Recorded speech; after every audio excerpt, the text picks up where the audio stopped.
Think back to the year 2013. Daredevil was just announced, and you were either worried for having already experienced the Daredevil movie back in 2003, or excited because you have hope on Netflix and the showrunners.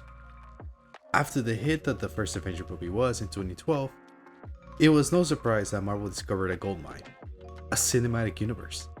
One where fans of specific superheroes were able to enjoy their own hero stories, but also see them interact with others, eventually leading up to a huge event where they all have to team.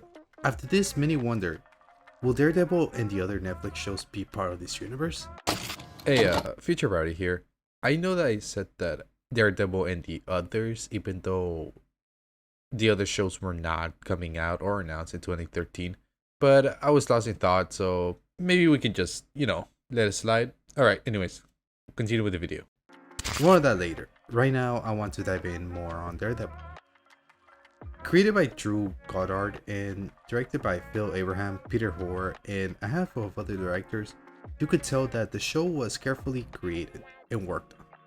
From episode 1, you can tell the vibes that the show was going for, dark and gritty, but you could also tell that our protagonist was vulnerable and very much human. Matt was reckless and a problem, not only to himself but also the people around him, friend or foe. Most actions he will take, someone else will pay for, even if that decision had good intentions behind it. But Matt is our hero, so of course he wouldn't stop until justice prevails. On the other hand, we have Wilson Fisk, the only man who's more of a problem than our protagonist. Fisk is shown to be a determined force of nature. From the very first time he shows up in the series, you could tell that he has control over a good chunk of the city. That alone should be enough to understand the grasp of his power, but the show goes above and beyond to show that although Fisk is the man in charge, he's not afraid of getting his hands dirty either. In fact, I will argue that his kills are the most traumatizing out of all the series, excluding that one prison scene with the Punisher in Daredevil Season 2. One crucial casualty occurs in Daredevil Season 3.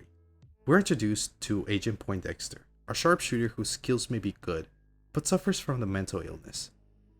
Fisk obviously takes a liking and decides to manipulate him the best way he can, taking advantage of his past therapy sessions and molding him into his own. While all that is happening, a woman gets in his way, the woman Poindexter has been going after, giving him a glance of hope and normality.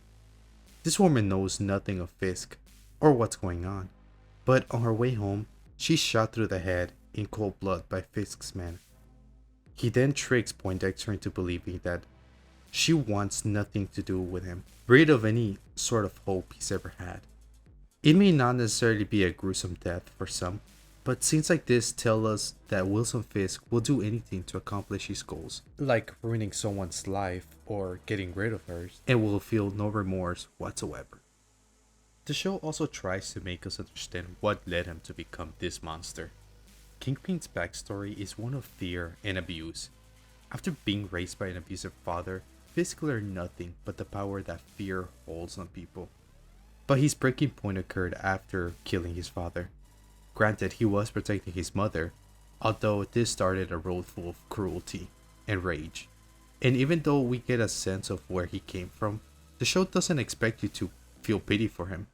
Not only does Netflix Kingpin alone symbolize the worst a human can be, but also the scariest a Marvel villain can be.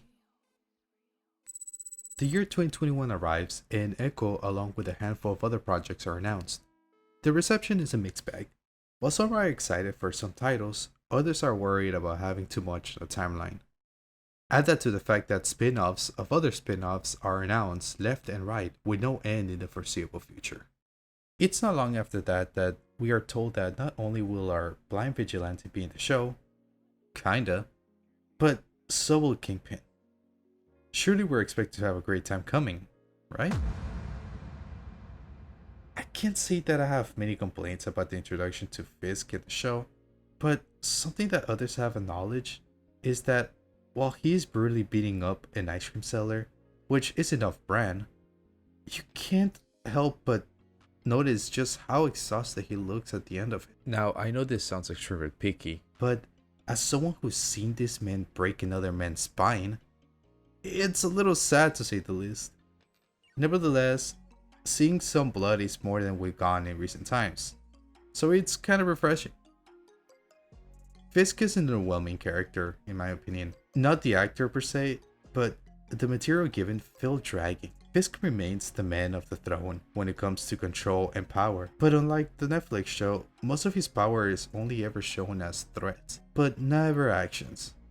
Time and again, Fisk is disrespected and denied for what he wants, yet not a single individual pays for it. So, where are the consequences in the show? Where's the man that once ordered the death of an old woman for the slight chance that her standing up for her apartment complex would somehow get to Fisk? Now he's even letting old ladies beat up his henchmen. You could argue that he truly sees Echo as a daughter, but then all those years that he supposedly looked after her, he has never bothered learning ASL. Yes, I know they acknowledge it in the show, but that doesn't automatically make it good writing. Fisk, the man that learned Chinese in order to make business with one of the founders of the Han, won't bother learning ASL. If you're going to announce that everything on the Netflix show is canon, then the characters should stay as consistent and not break their ideals just because you need them to be a bad guy. I could rag on the MCU for all its mistakes and or lack of good story. However, I would rather speculate why I feel so underwhelmed with this Kingpin. Starting with Marvel Spotlight, an initiative designed to showcase grounded storytelling. In other words, a way to bring heroes like Daredevil, the Punisher, and future potential TV MAs into the spotlight. Or so I thought. You see, at first I felt some potential. An actual way to get the depth we wanted, to explore villains such as Kingpin, or to see the Punisher's victims get what they deserved.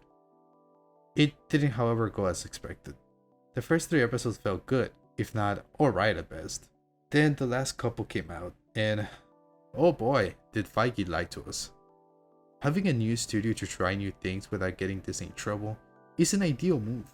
But how far can you go with having the name Marvel in the title? If this is a sign to come, then it ain't looking promising. The most gore/violence I could see while watching this show were the headshots done to henchmen. After that, the last 2 episodes felt like something out of a CW show, in both writing and choreography. Another factor that I believe could have affected Fisk's performance is having him show up in the show focus more on representation, rather than story. Not that representation is bad per se, but after the first 3 episodes, the show felt like it was going nowhere. It doesn't help that the ending had them try healing up Fisk, knowingly that 1. He'll most likely be the bad guy of Daredevil Born Again, and 2. He was recently confirmed to be, and I quote, the Thanos of the street level corner of the MCU. So whose idea was to heal his trauma on his second appearance in the MCU? This is Kang all over again. While I'm at it, what was the point of having him shot in the face, live, and not even suffer from the loss of an eye? I understand being rich is all powerful, but come on. Like others, I wanted the Daredevil Netflix show to be a part of the MCU. Emphasis on wanted. Currently, I'm not even so sure if I want things that I like to even share a universe. To be forced in acting a certain way for the sheer fact that for 10 years, this other company has done things differently. To go from a true monster to becoming a husk of what you used to be. And I don't want that. Not when things were so good.